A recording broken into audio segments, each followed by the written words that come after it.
નમસ્કાર, નિર્માણ ન્યૂઝની વિશેષ રજૂઆત ઝીરોર કાર્યક્રમ સાથે હું છું યજ્ઞ ત્રિવેદી.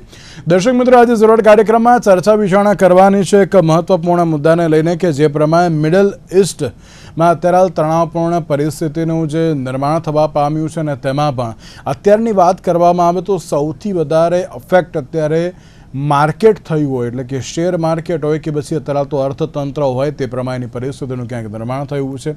ત્યારે હવે સવાલ પણ એ જ આવે છે કે આટલી બધી પરિસ્થિતિ વિકટ બની કેમ? કારણ કે અત્યારે દરેક લોકો એમ કહેતા હોય છે કે મિડલ ઇસ્ટની જે સિચ્યુએશન છે તેમાં પણ શેર માર્કેટ તો અત્યારે ઉથલ પાથલ જોવા મળી રહ્યું છે, પણ જે પ્રમાણે ડોલરની સામે રૂપિયાની જે સિચ્યુએશન જોવા મળી રહી છે, ક્રૂડના ભાવમાં પણ ક્યાંક જે સતત વધારો જોવા મળી રહ્યો છે, તેનાથી અત્યારે અસર કેવી રીતની જોવા મળશે? તમામ મુદ્દાઓ પર ચર્ચા વિચારણા શરૂ કરીશું. ચર્ચા વિચારણા કરવા માટે અમારી સાથે જોડી ગયા છે પૂજાબેન ઠાકર કે જેઓ માર્કેટ એક્સપર્ટ છે, અને સાથે સાથે ડૉક્ટર પ્રવીણ જાદવ અમારી સાથે જોડી ગયા છે કે જેઓ અર્થશાસ્ત્રી છે. જે આ બંનેનું સૌથી પહેલાં તો સ્વાગત છે. પૂજાબેન, શરૂઆતમાં આપનાથી કરવા માગીશ કે જે પ્રમાણે મિડલ ઇસ્ટની વાત કરવામાં આવે તો મિડલ ઇસ્ટની જે પરિસ્થિતિ છે અત્યારની નથી, છેલ્લા એક અઠવાડિયાથી અત્યારે તો ક્યાંક સિચ્યુએશન થોડી ક્રિટિકલ અત્યારે તો થતી જઈ રહી છે, અને તેમાં પણ સવાલ એ છે કે હવે આને રોકવું કેવી રીતે, અને તેને લઈને ક્યાંક અલગ અલગ ચર્ચા વિચારણાઓ તો ચલો જોવા મળી રહી છે, મીડિયેટરની બાબતને બધું જોવા મળી રહ્યું છે, પણ હવે આમાં સવાલ એક એ આવતો હોય છે કે આ વોરની સિચ્યુએશન તો આપણે ના કહી શકાય, કારણ કે વોર એ આખી અલગ જ વસ્તુ છે, પણ અત્યારે જે આ તણાવપૂર્ણ માહોલ છે અને આ તણાવપૂર્ણ માહોલમાં જે અત્યારે માર્કેટની જે સિચ્યુએશન અપડાઉન જોવા મળી રહ્યું છે, જો હું આજની વાત કરું તો સેન્સેક્સ 1353 પોઈન્ટ ઘટીને 77,566 ઉપર જે બંધ જોવા મળ્યો હતો. નિફ્ટી 422 પોઈન્ટ ઘટીને 24,028 ઉપર જે આ બંધ જોવા મળી હતી, ને જે અત્યારે સિચ્યુએશન જોવા મળી રહી છે ઘણી ક્રિટિકલ પણ સાબિત થઈ રહી છે. કઈ રીતે જોઈ રહ્યા છો માર્કેટને અત્યારે જે પ્રમાણે અફેક્શન જોવા મળી રહ્યું છે તેને? આપણું ભારતીય બજાર ખાલી નહીં પણ વૈશ્વિક ધોરણે પણ હું જો કહું તો અત્યારે શેર બજાર ખાલી 3 જણ ચલાવી રહ્યા છે: અમેરિકા, ઈરાન અને ઇઝરાયલ. એમના જો કોઈ કમેન્ટ્રી આવે છે, એમના કોઈ એક્શન થઈ રહ્યા છે કે એના એક્શનના કોઈ રિએક્શન આવી રહ્યા છે, એના ઉપર અત્યારે ક્રૂડની પ્રાઇસ મૂવમેન્ટ કરી રહી છે. આજે તમે જુઓ તો ક્રૂડની પ્રાઇસ આજે અત્યારે ભલે $102 છે, પણ સવારે તમે માર્કેટ ખોલ્યું ત્યારે તમે જુઓ તો $119.46 એને હાઈ બનાવ્યો, એટલે ઓલમોસ્ટ $120 ક્રૂડ થઈ ગયું.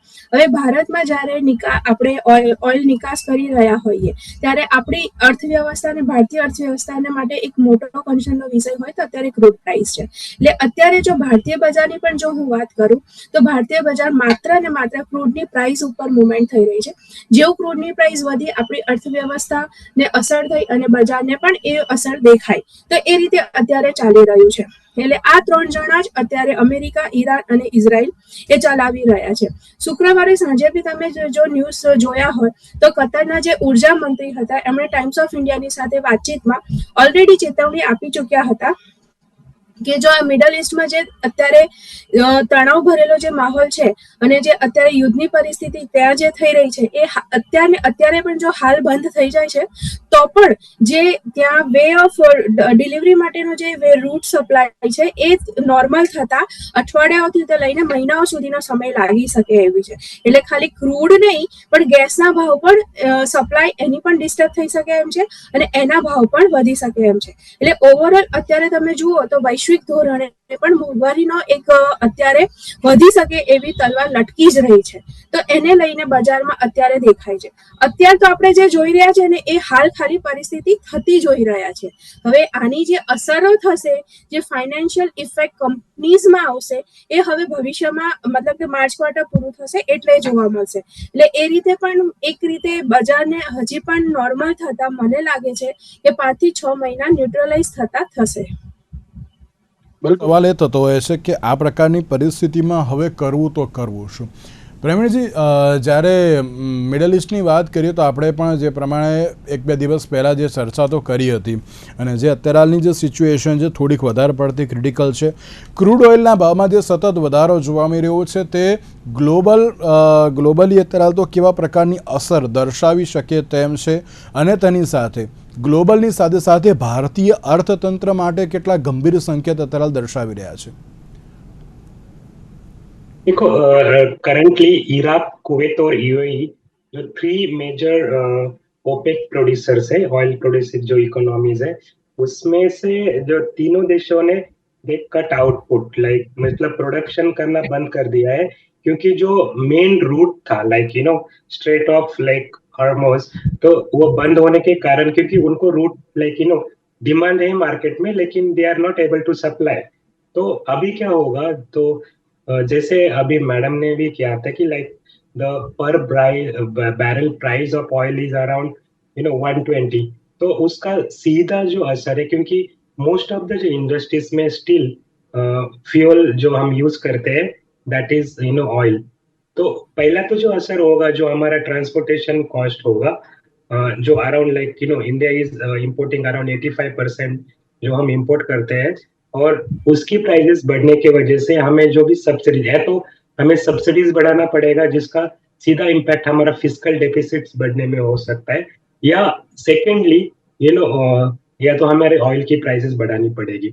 तो दोनों भी सिचुएशन में इन्फ्लेशन रेट इंडिया का बढ़ सकता है, और उसके वजह से जो ओवरऑल जितने भी इंडस्ट्रीज में ऑयल यूज होता है, उनका भी प्रोडक्शन कॉस्ट बढ़ जाएगा। तो ओवरऑल इकोनॉमी में इन्फ्लेशन बढ़ने के चांसेस काफी ज्यादा है। अब हम ग्लोबल इकोनॉमी की बात करते हैं, तो ये जो लाइक हॉर्मोज स्ट्रेट जो रूट है, उसमें से अराउंड 20% ऑफ ऑयल सप्लाई उसी रूट से होता है। तो ओवरऑल जितने भी countries, even China, they are importing from Iran, तो उसका वही उन्हीं कंट्री में भी इन्फ्लेशन बढ़ने के चांसेस ज्यादा है। और जब भी इन्फ्लेशन बढ़ेगा, उसका सीधा असर क्या होता है, क्योंकि हमें अभी प्राइजेस, जो भी वस्तु सेवा हम खरीद रहे हैं, उसको हम ज्यादा प्राइजेस देना पड़ेगा। तो आपके पास जो लिमिटेड डिमांड होगा, क्योंकि हमारे पास एक लिमिटेड इनकम होता है, और इन्फ्लेशन की वजह से हमें बहुत सारी चीजों के ऊपर ज्यादा खर्चा करना पड़ता है। तो उसके वजह से जो भी कंजम्पशन होगा, वो कम होगा। तो ओवरऑल जो economic growth of all the countries will be get affected.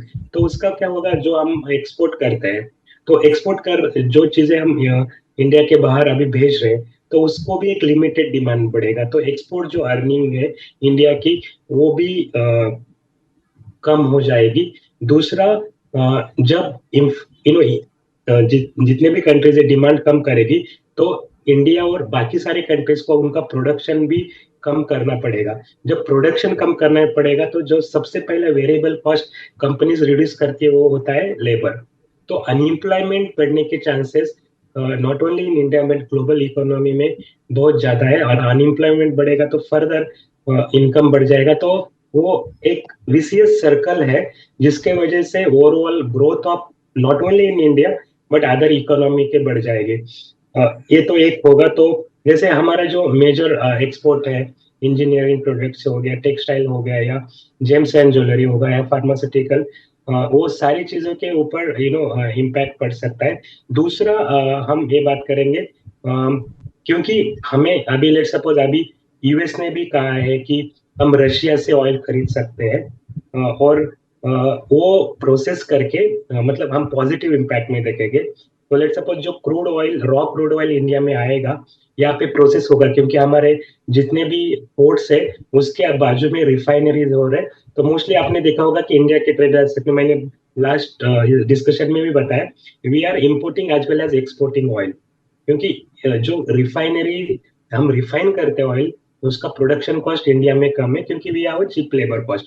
तो अभी जो यूएस ने एक स्टेटमेंट दिया है, जो पहले यूएस बोल रहा था कि नहीं, आप रशिया से ऑयल मत खरीदेगा, नहीं तो हम और इंपोर्ट ड्यूटी आपके बढ़ाएंगे। बट अभी ये ग्लोबल सिचुएशन पर बारल कॉस्ट बढ़ने के कारण उन्होंने अलाउड किया है कि इंडिया रॉ क्रूड ऑयल रूस से या रशिया से ले ले, और वो प्रोसेस करके जितने भी छोटे छोटे कंट्रीज है जहाँ पे ऑयल की प्राइसेस बढ़ रही है, तो उनको सप्लाई करोगे। तो एक पॉजिटिव इम्पैक्ट मुझे देख सकता है कि उसके वजह से मे भी इंडिया का जो ये प्रोसेसिंग, जो ऑयल प्रोसेसिंग हम कर रहे हैं, वो कंपनीज को उसका लाभ हो सकता है। बट वो एक अनदर इम्पोर्टेंट चीज है, जिसके वजह से मुझे थोड़ा सा कंसर्न कर रहा है कि इंडिया में अराउंड 120 अरब डॉलर से अधिक रिमेंटेंस, मतलब जितने भी लोग हमारे अराउंड, हमने कुछ 10 लाख के अराउंड लोग ये मिडिल ईस्ट कंट्रीज में वर्क करते हैं, तो वो इंडिया में पैसे भेजते रहते थे, तो रिमिटेंस देते थे।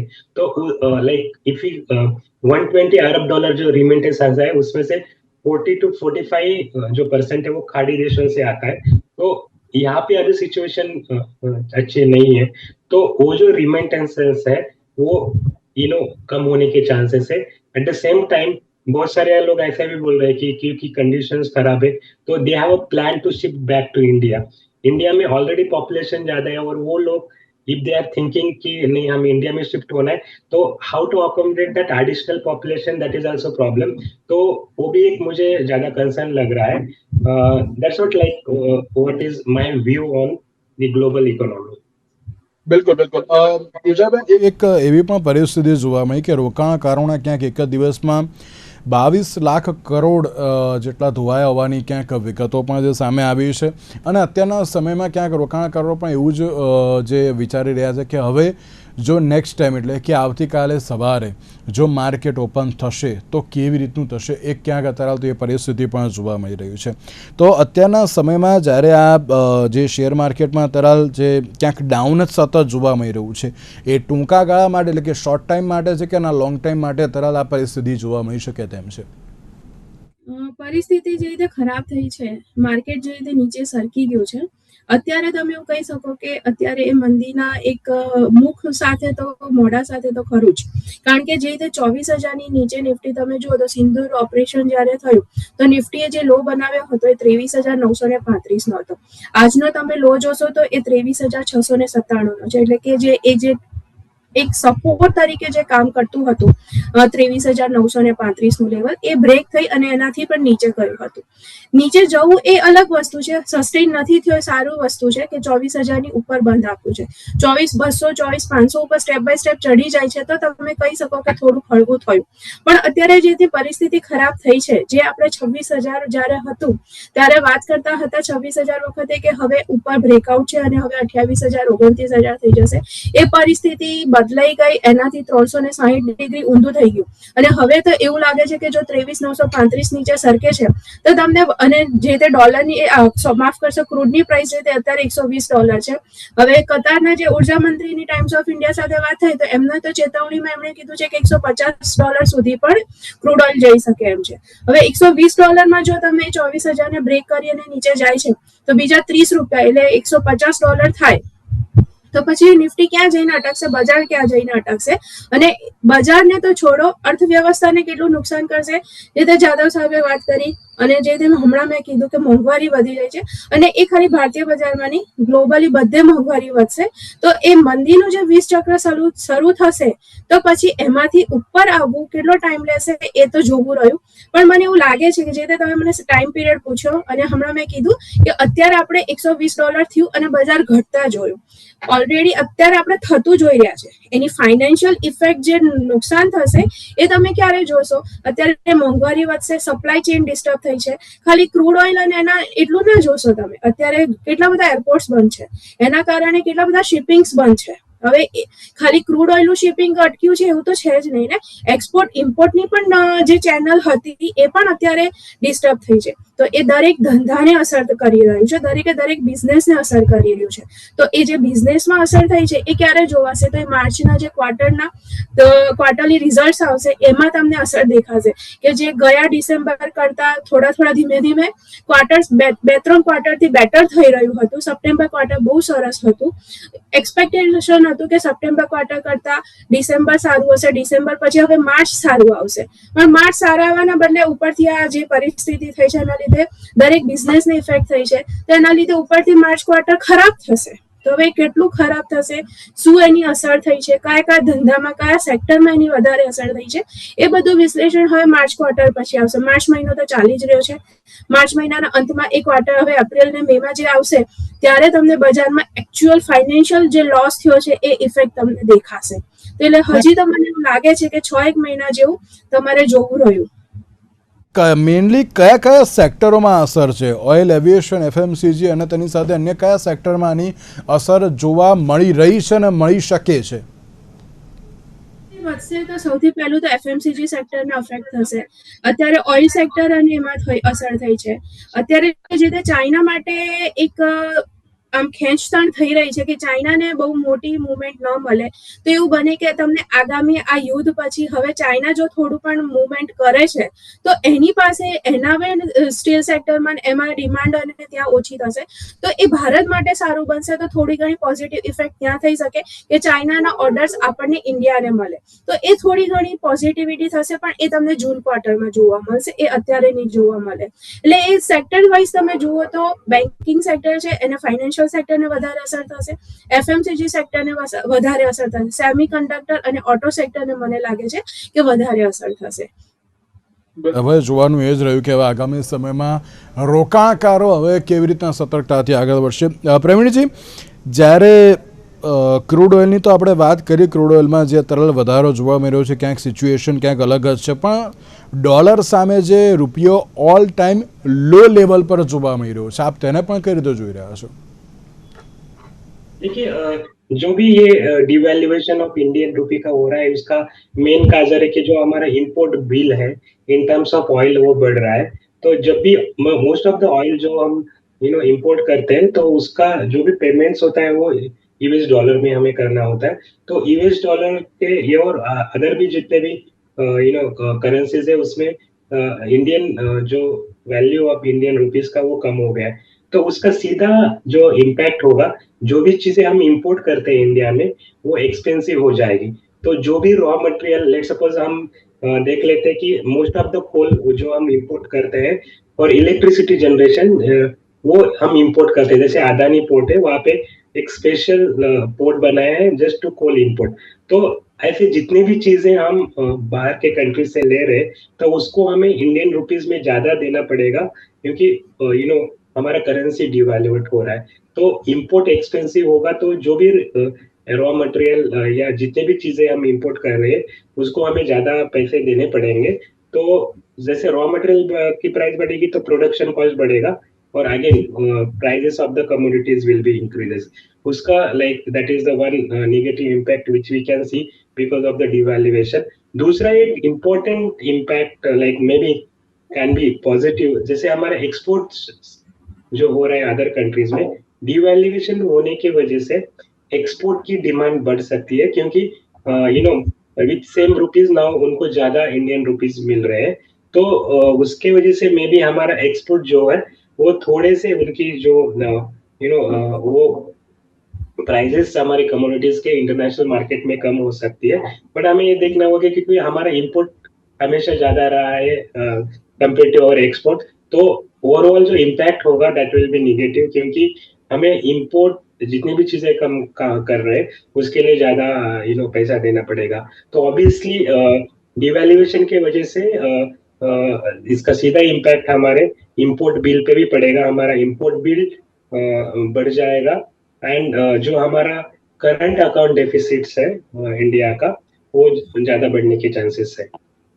બિલકુલ. અને સાથે બાબત એ પણ પ્રવીણજી આપને પૂછવી છે કે અત્યારે ક્યાંક એવી પણ પરિસ્થિતિ જોવા મળી રહી છે, તમે જે રીતે ઇમ્પોર્ટ એક્સપોર્ટની વાત કરી તો વિદેશી સામાન અત્યારે તો મોંઘો થશે તેવી પણ બાબત સામે આવી છે. એટલે કે ઇમ્પોર્ટ તો અત્યારે જો ક્યાંક થતું નથી, પણ એક્સપોર્ટ જે પણ કરીશું એ ક્યાંક ભાવ વધારાની સાથેનું એક્સપોર્ટ અત્યારે તો જે જોવા મળશે એવું અત્યારે તો ક્યાંક કહી શકાય ખરી. અને સાથે જ જે મિડલ ઇસ્ટની વાત કરવામાં આવે તો અત્યારે જે કોઈ પણ વસ્તુ મંગાવવાની આપણે બાબત હોય, એ પછી ક્રૂડ હોય કે પછી અન્ય કોઈ પણ બાબત હોય, બધી મોંઘી થઈને જ અત્યારે આપણને મળી રહી છે એવું જોવા મળી રહ્યું છે. આપ તેને પણ કઈ રીતે જુઓ છો?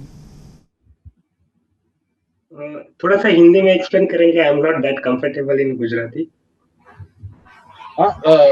जिस तरीके से अभी की बात करें तो सब लोग यही बोल रहे हैं कि नहीं, अगर हम इंपोर्ट करेंगे कोई भी चीज़ वो महंगी साबित होगी हमारे लिए भी, क्योंकि जिस तरीके से सिचुएशन अभी जो क्रिटिकल है मिडल ईस्ट में, सब लोग यही बोल रहे हैं कि नहीं कुछ भी आप खरीदो मगर वहाँ पे आपको सब कुछ महंगाई अभी सामने आएगा. तो इस तरीके से भी कहीं पे लगता है कि नहीं भारतीय इकोनॉमी में भी थोड़ा सा अप डाउन हो सकता है. इसलिए क्योंकि जब भी एक्सपोर्ट प्राइसेस बढ़ जाएगी तो उसका सीधा असर जो है डिमांड पे पड़ेगा, क्योंकि ऑलरेडी ये सब जो कंट्रीज है उनकी इकोनॉमी अफेक्टेड है because of the high inflation. तो जब भी इन्फ्लेशन ज्यादा होता है तो लोगों का जो खर्च है, जो कंजम्पशन होता है वो कम हो जाता है, और कम होने के कारण जो हमारा एक्सपोर्ट डिमांड है हमारे कमोडिटीज के लिए वो कम हो जाएगा। अब लेट सपोज रिसेंट ईरान में जो सिचुएशन चल रहा है, ईरान के साथ भी हम एक्सपोर्ट तो करते ही है, जैसे सीरियल्स हो गया या इवन बासमती चावल का लार्जेस्ट जो इम्पोर्टेड है वो ईरान है। तो उनके कंट्री में ये सारी सिचुएशन इम्पैक्टेड है, तो obviously government will spend more on weapons और मिलिट्री, जो भी वेपन्स है उसका लिए गवर्नमेंट बजट रखेगा। तो ऑब्वियसली बाकी चीजों के ऊपर जो भी एक्सपेंडिचर है वो कम हो जाएगा, और लोगों का ऑब्वियसली इनकम कम होने के कारण जितना भी वो इंपोर्ट करते हैं इंडिया से वो कम होने के चांसेस है। मोस्टली मिडिल ईस्ट कंट्रीज में हमारे जो भी इंपोर्ट होगा वो कम होगा। दूसरा प्राइस बढ़ने की प्रवीण जी एक और भी है कि जिस तरीके से अगर हम मिडिल ईस्ट की बात करें तो जो अभी युद्ध के कारण जो अनिश्चितता का माहौल है, कहीं पे ऐसा भी सुनने को मिला है कि विदेशी निवेशकों अपना जो भी कोई निवेश है वो कोई भी जोखिम लेने के बजाय अपना पैसा सुरक्षित माने जाने वाले अमेरिकी डॉलर में ही लगा रहा है अभी। ऑब्वियसली, और उसके साथ गोल्ड की भी प्राइसेस देखे होंगे तो गोल्ड में भी इन्वेस्टमेंट लोग कर रहे हैं। तो जो ऑब्वियसली युद्ध के समय जो वैश्विक अनिश्चितता बढ़ती है, तो जिसके वजह से विदेशी निवेश जोखिम कम करने के लिए निवेश निकाल सकते हैं, तो वो हो रहा है ऑलरेडी। जो एफडीआई आउटफ्लो, ये जो एफआईआई और एज वेल एज एफडीआई भी हमारा कम हो जाएगा, क्योंकि क्या होता है जब भी अनसर्टेनिटी मार्केट में बढ़ जाती है तो लोगों को लगता है कि नहीं, whatever we are investing that is at risk. तो वो देखते हैं कि सबसे जो लाइक सेफेस्ट इन्वेस्टमेंट सोर्स क्या है। तो अभी जैसे लगता है कि उनको लगता है कि no, because market up and down हो रहा है, कंपनी जितने भी डिमांड है वो कम हो रही है, तो कंपनीज के प्रॉफिट कम हो जाएंगे, तो there is no why we should invest in stock market. तो वो सोचेंगे कि जैसे gold is like something stable, तो लोग गोल्ड में ज्यादा इन्वेस्ट करेंगे, तो उसके वजह से गोल्ड की प्राइसेस बढ़ जाएगी।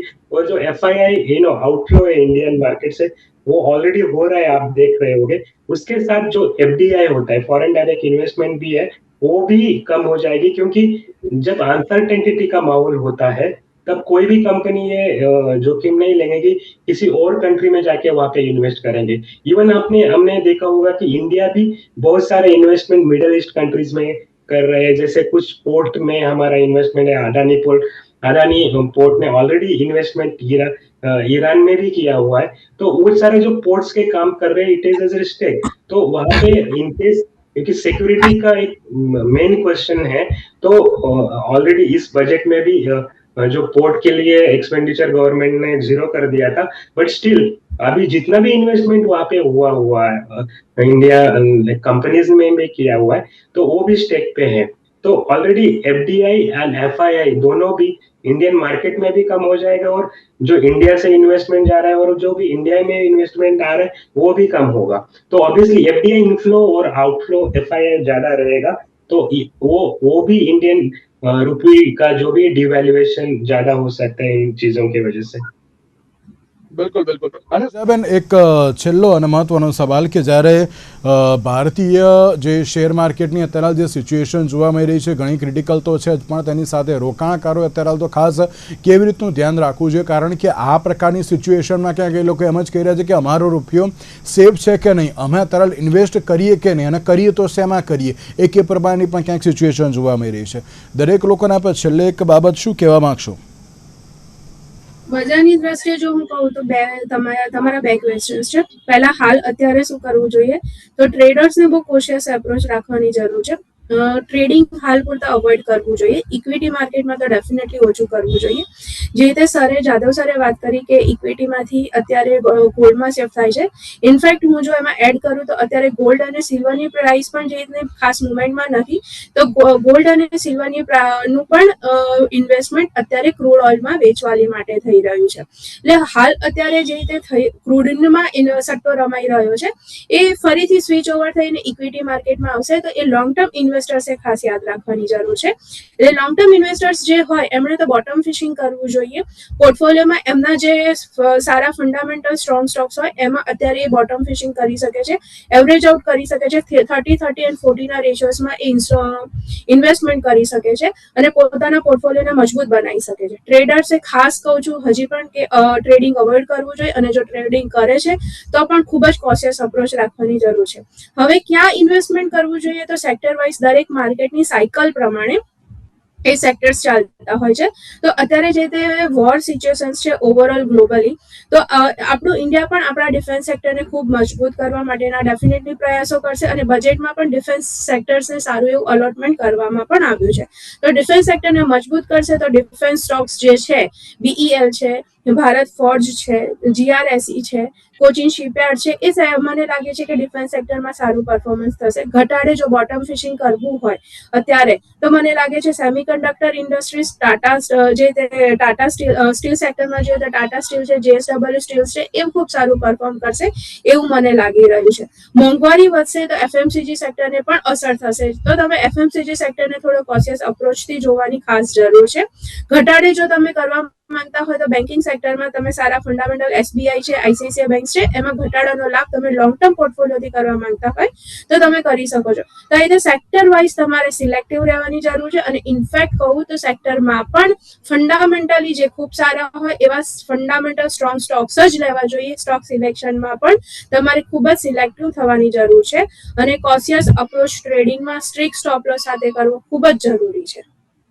બિલકુલ અને તેની સાથે દરેક લોકોને એક જ બાબત કે હવે આગામી સમયમાં ચાલો સિચ્યુએશન તો ક્રિટિકલ છે પણ દરેક લોકોએ જે પણ કોઈ ઇન્વેસ્ટમેન્ટ કરવું એ સાચવી અને સમજીને કરવું જોઈએ. અને જે અત્યારે ભારતીય ઇકોનોમીની જે સિચ્યુએશન છે હજુ સ્ટેબલ છે કે એટલી બધી અત્યારે જે ઉતાર ચઢાવ જોવા મળતા નથી, પણ હવે એને સ્ટેબલ કેવી રીતે જે હવે રાખવામાં આવે છે તે પણ એક સૌથી મોટો એમ કે ચેલેન્જ પણ અત્યારે જોવા મળી રહ્યું છે. તો તેની સાથે હવે જોવાનું એ રહ્યું કે ભારત સરકાર હવે નિર્ણયો કઈ રીતના લે છે. પ્રવીણજી અને પૂજાબેન, આ બંનેનો આભાર અમારી સાથે ચર્ચા વિચારણામાં જોડાવા માટે. Thank you so much. તો દર્શક મિત્રો, આજના વિશેષ કાર્યક્રમ મને આપશે. નમસ્કાર.